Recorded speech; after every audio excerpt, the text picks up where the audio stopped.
Curriculum বাতিলের দাবিতে রাজধানীর মতিঝিলে জাতীয় শিক্ষাক্রম ও পাঠ্যপুস্তক বোর্ড এনসিটিবির সামনে অবস্থান নিয়েছেন অভিভাবকরা। এ বিষয়ে আরো জানাতে যোগ দিচ্ছেন শামীমা সুলতানা।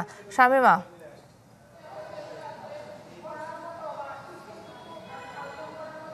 বিজলি কেবলস যে কোনো স্থাপনার বৈদ্যুতিক সংযোগকে রাখে নিরাপদ। বিজলি কেবলস, নিরাপদ আজীবন।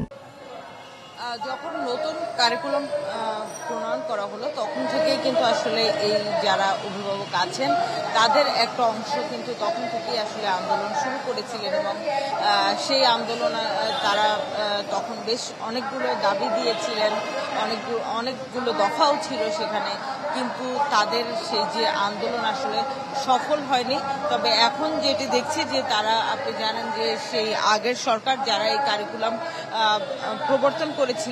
প্রণয়ন করেছিলেন তাদের পতন হয়েছে এবং এখন কিন্তু অভিভাবকরা আবার তারা নতুন করে আন্দোলন শুরু করেছেন এবং তারা আজকে অবস্থান নিয়েছেন এনসিটিবি ভবনের সামনে মতিঝিলে এবং তারা যেটি বলছেন যে এই কারিকুলাম ভুলে ভরা এবং এই কারিকুলাম নিম্নমানের, এই কারিকুলাম পরিবর্তন করতে হবে এবং সেই জন্য কিন্তু তারা এখানে অবস্থান নিয়েছেন এবং তারা যেটি বলছেন আরেকটি বিষয় যে মূল্যায়ন পদ্ধতির ক্ষেত্রে তারা আগের যে গ্রেড ভিত্তিক মূল্যায়ন পদ্ধতি ছিল সেই পদ্ধতি তারা ফেরত চান।